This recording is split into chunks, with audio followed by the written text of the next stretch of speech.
Good day, students. So today we are going to talk about the third part of the cell, that is the cytoplasm. In the previous parts, that is part second and third, we have talked about the first two parts of the cell, that is the cell membrane, cell wall, which forms the first part, and the second part was the nucleus. So today we are going to talk about the cytoplasm.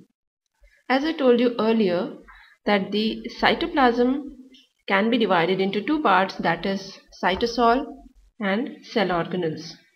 First of all, the cytoplasm was discovered by Kolliker in 1862.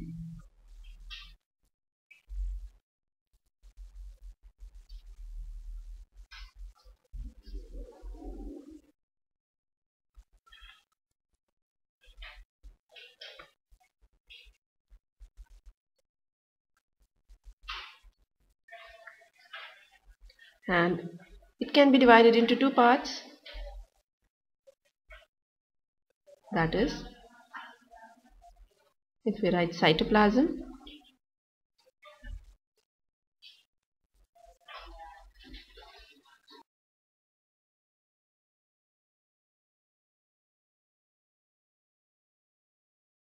the cytosol, also known as the heloplasm. The cytosol can be defined as the fluid or the aqueous soluble part of the cell outside the nucleus, which contains various fibrous proteins that form the cytoskeleton.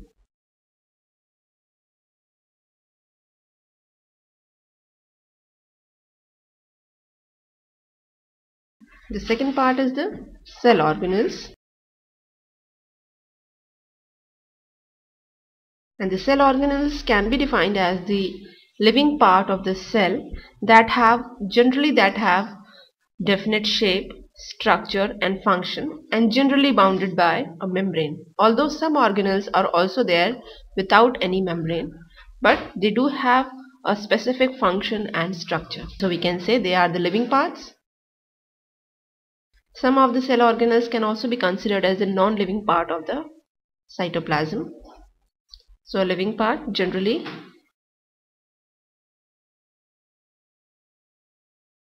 also they have definite shape and structure and bounded by membrane.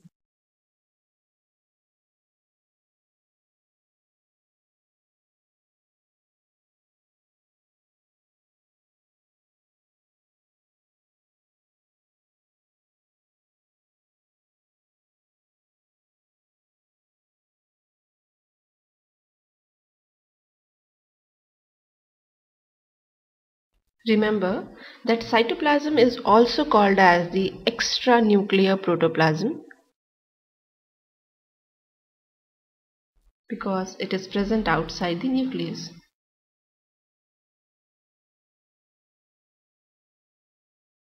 And the nucleoplasm, the fluid portion present inside the nucleus, is called as the nuclear protoplasm. Now we are going to discuss the cell organelles. As I have told you that the cell organelles generally have definite shape, structure and are generally bounded by membrane. They can be either bounded by double membrane, single membrane, and they can also be without membrane. So first of all, we'll talk about those organelles that are bounded by double membranes.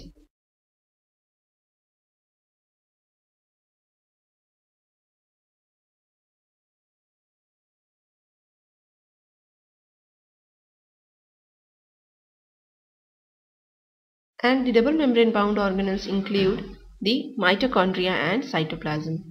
So first of all, we'll talk about the mitochondria.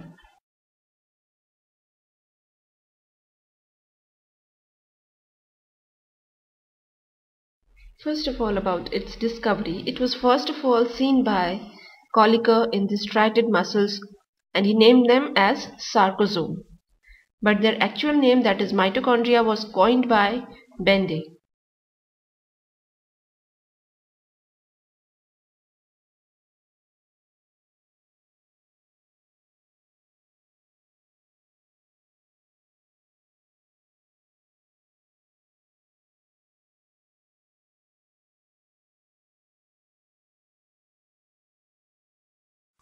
Now coming to the shape of the mitochondria, generally the shape of the mitochondria is rod shaped, although there are other shapes also possible, but generally it is rod shaped.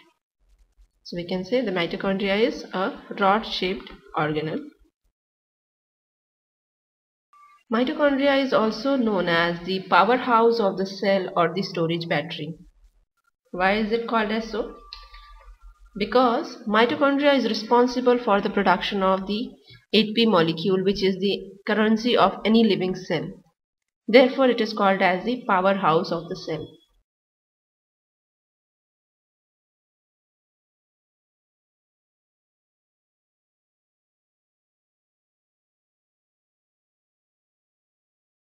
As I mentioned earlier, that the structure, when we talk about the structure, the mitochondria is a double membrane bound structure.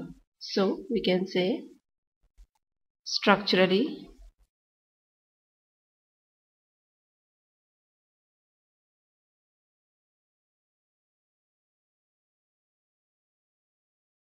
out of which the outer membrane is smooth in appearance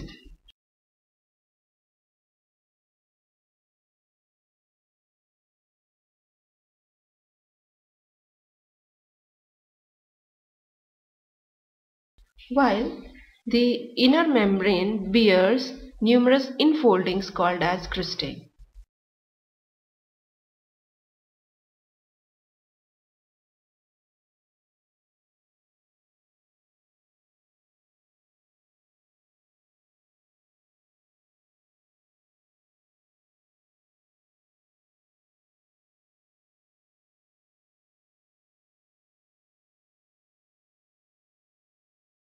When we will see the structure of mitochondria, we will see that these cristae or the inner membranous infoldings divide the interior of mitochondria into numerous chambers.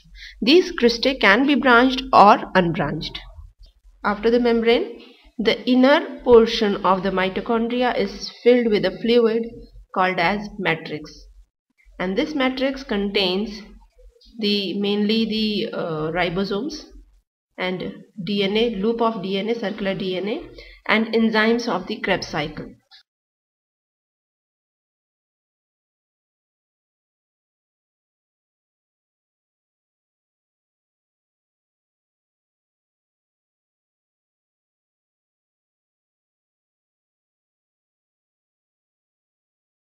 So, the matrix of the mitochondria is a proteinaceous fluid which contains the ribosomes, loop of DNA, and the presence of these ribosomes and loop of DNA makes this a semi-autonomous organelle. Besides these, the matrix also contains the enzymes of Krebs cycle. Krebs cycle is the part of the complex respiration process which leads to formation of generation of ATP and the reducing energy. So we can call mitochondria as a semi-autonomous organelle due to presence of the ribosomes and DNA.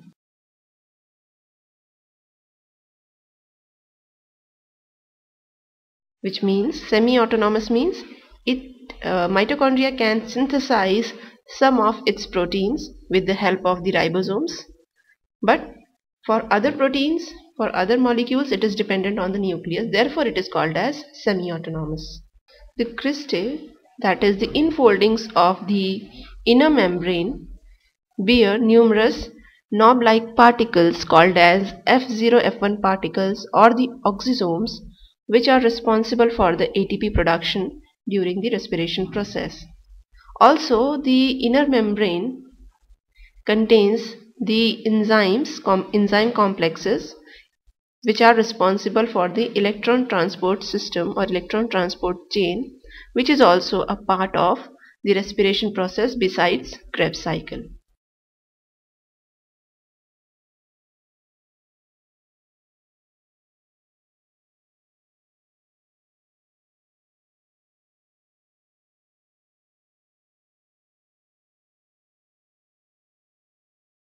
So overall we can say that mitochondria is aptly called as the powerhouse of the cell because two parts or two steps of the respiration, that is the Krebs cycle and the electron transport chain, takes place in the mitochondria.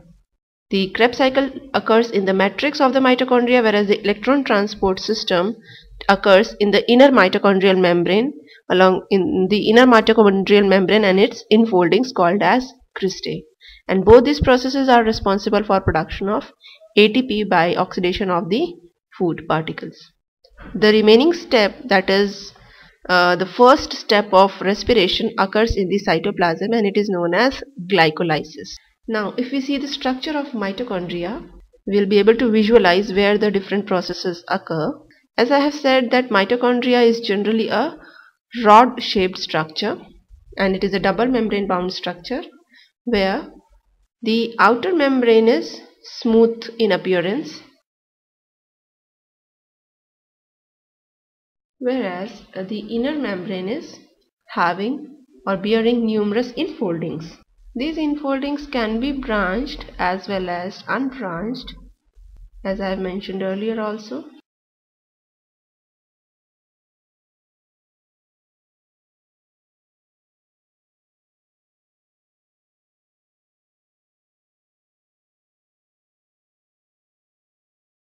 Between the outer and the inner membrane, intermembrane space is also present.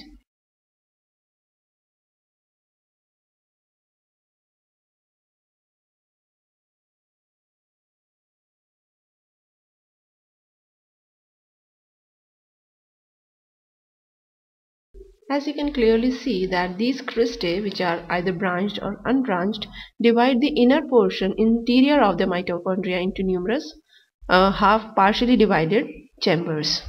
As we have studied earlier also, that these cristae bear the knob-like particles which are called as F0 F1 particles. Here I am drawing the such F0 F1 particles. So one of the cristae, such particles are present on all the cristae.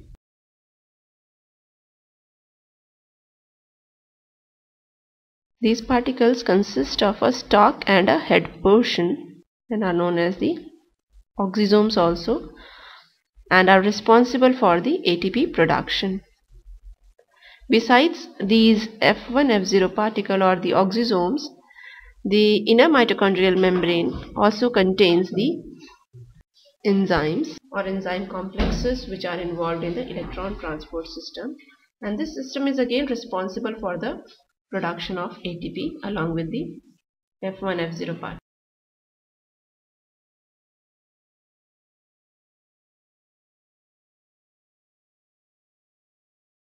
So we can clearly see here that the inner mitochondrial membrane and the cristae are responsible for the electron transport system and ATP production. Now coming to the second part of the mitochondria, that is the fluid filled space, which is also known as the matrix. And this matrix is a proteinaceous fluid filled space. The matrix of the mitochondria also contains a loop of DNA, circular loop of DNA, along with the ribosomes, and therefore the mitochondria is known as the semi-autonomous organelle.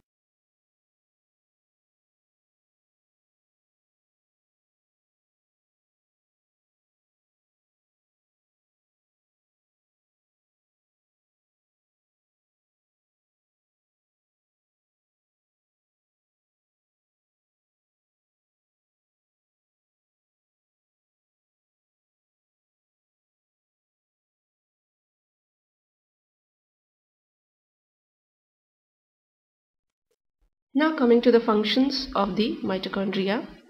As I have mentioned, its main function is to produce and store the energy in the form of ATP by the process of respiration, because two steps of respiration, that is the Krebs cycle, takes place in the matrix of mitochondria and the electron transport system occurs in the inner membrane of the mitochondria.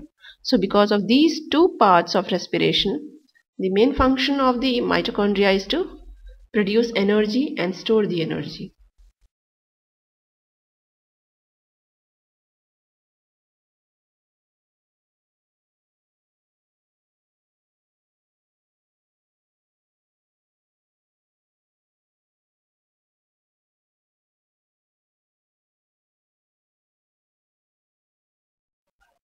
And we all know that the ATP is the energy currency of the cell.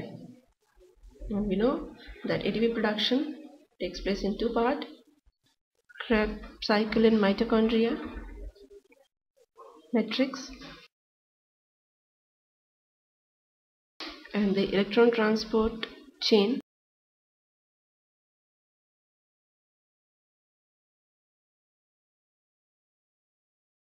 in the inner mitochondrial membrane.